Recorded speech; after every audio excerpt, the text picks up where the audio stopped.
আল্লাহ নবী সকাল সন্ধ্যা দুইবার করে উম্মতের আমলনামা দেখে, চলুন আমরা একটু দেখে আসি। আল্লাহর নবী বলেন প্রতিদিন দুইবার, সকালে একবার, সন্ধ্যায় একবার আমার উম্মতের আমল আমি রাসূলের সামনে ফেরেশতারা পেশ করে। হায় হায়, নবীর সামনে তোমার নাম উচ্চারণ হয়, ফেরেশতা বলে ইয়া রাসূলুল্লাহ একটা সিজদা দেয় নাই, একটা একটা সিজদা দেয় নাই। আল্লাহর নবী তখন বলে হায় আমার উম্মত, আমার 23টা বছরের দিবানিশির এই মেহনতের কোন কদর করলি না? 23 বছরের আমার এত কষ্টের কোন কদর হলো না?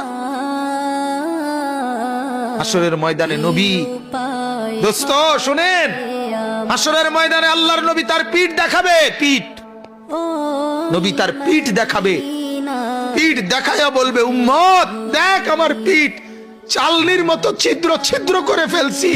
তায়েফের বাচ্চারা যখন আমার পাথর মারছে, ওই পাথরের আঘাত সইতে গিয়ে সেদিন দেখবেন,